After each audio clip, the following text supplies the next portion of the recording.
Hi friends, welcome back. Before we start our presentation, the webinar, I would like to give you certain disclaimers. So first disclaimer is that whatever content that you're going to see throughout this webinar is purely and purely from the educational standpoint. There is no investment advice or trading recommendations which will be given throughout this webinar. Financial markets contains risk, so make sure that you always consult your financial advisor before taking any investment and trading decisions. Second important disclaimer is that this is a global webinar. So if you are coming from any region, you have to make sure that you abide by the rules and regulations from the country where you are seeing this webinar from.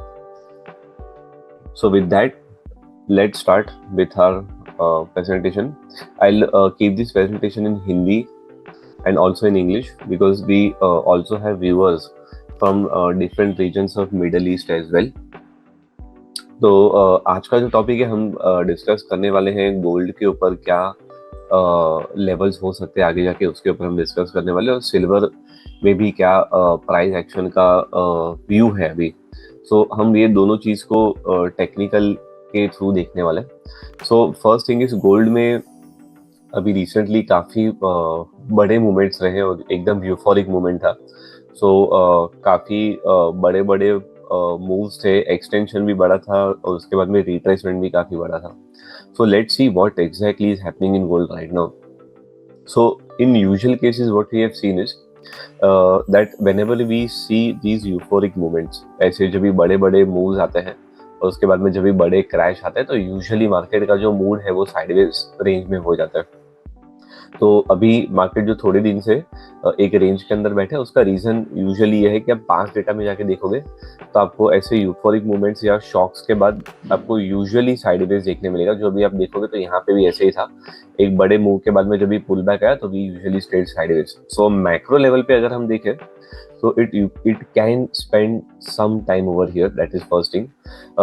हमारे Telegram channel पे भी हमने ये post किया था कि gold का जो फॉल था वो एग्जैक्टली उसके जो पीछे के बड़े बड़े ट्रेंड लाइन्स हैं, तो जो लेवल्स है वहाँ के एग्जैक्ट ट्रेंड लाइन सपोर्ट से वहाँ से उसने रिवर्सल लिया था. This was something that we had covered in our Telegram channel, that is exactly to support on the trend line, and then the prices of gold have reversed from that area. So this is basically the macro thing. Now we'll also go and check what is happening on the micro part. So if we talk about levels from this from the perspective of coming weeks, right? So what could it possibly give us? So let's go and check out the intraday chart. Let's go to the 60-minute chart. So in 60-minute chart, if we talk about simple price action level, so this is one of the zone that we had earlier as a resistance zone, and we exactly had a knockoff from that supply area. So gold has got rejected from that supply zone quite clearly well, and again we had the same rejection even after today's morning price action taking place. So this is the resistance area, and if we talk about the nearest support, that is the demand level. So we had a demand level over here, and we have also maintained the demand zone very well. So when we talk about gold, we already have a range of 4667 and 4600, which is a very good demand zone and support. Moving forward, we also have supports at 4500 and also 4300. These are all the trend lines which are actually coming from behind, which we just recently made. अगर समझो आगे जाके ये कोई भी ऊपर के levels break होते हैं तो ये ब्रेक होने के बाद में फिर हमारे पास जो ऊपर के जोन्स बचे हैं वो फिर ये वाले एक्टिव जोन्स होंगे जो सप्लाई जोन है. सो अगर हम कहीं पे भी गोल्ड में 5122 के ऊपर का अगर कोई ब्रेक नोटिस करते हैं तो ब्रेक के बाद we can move to 5192. That is one possibility. So because that is the only resistance level that we can see, right? Of course this is a game of probability, so ऐसा नहीं है कि वो exactly वहाँ पे जाता ही है, ये just एक idea है, right?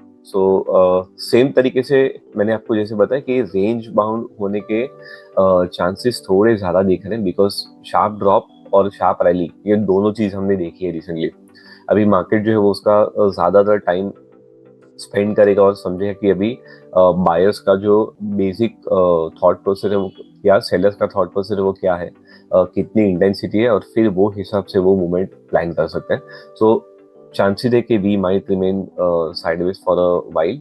And if I also connect the trend lines for intraday support levels, so before even the zone, जो डिमांड का जोन है उसके पहले भी हमारे पास एक छोटा सा सपोर्ट आ सकता है यहाँ पे 4753 पे. तो वहां से भी एक चांस है कि ट्रेडर्स ऐसे पोजीशंस यहाँ पे क्रिएट कर सकते हैं कि जैसे ही इस लाइन पे है तो वहां से लोग मीन रिवर्ट करके जो भी 50 आई मीन सॉरी $10 या $15 के अगर मूव लेने हैं तो वो लोग वहां से भी कैप्चर कर सकते हैं.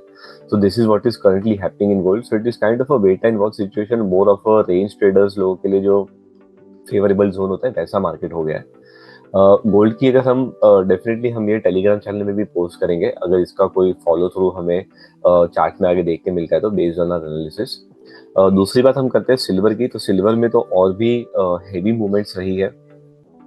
अगर हम डेली चार्ट में वीकली चार्ट में जाकर देखें तो बहुत ही बड़ा शार्प मूव देखने को मिला है फॉल के एंगल से. So we had a sharp drop also followed by a sharp rally. Silver में भी सेम तरीके का बिहेवियर रहा है. जहां पे भी आप अगर देखोगे कि कोई बड़ा शार्प ड्रॉप है तो हमेशा शार्प रैली और ड्रॉप के बाद हमेशा कंसोलिडेशन यूजुअली ज्यादातर टाइम देखने मिला है. सो ये सिल्वर का भी प्रोसेस है. ये सिल्वर का 2011 का हाई है जिसके बाद में फॉल हुआ था और फॉल होने के बाद में भी again had a sideways consolidation. So this is the same practice usually आपको सभी मार्केट में देखने मिलेगा. तो सेम थिंग सिल्वर में हो रही है क्योंकि इंटेंसिटी और भी ज्यादा थी गोल्ड के कंपैरिजन में. रिलेटिव स्ट्रेंथ थोड़ी वीक हो चुकी थी. जैसे स्ट्रेंथ थी भी और स्ट्रेंथ लूज भी कर गया सिल्वर. तो अगर सिल्वर की हम सिचुएशन को देखो तो सिल्वर ने जो सपोर्ट अभी रिसेंटली लिया है वो उसके यहाँ के डिमांड जोन से सपोर्ट लिया. वैसे to support over this demand zone.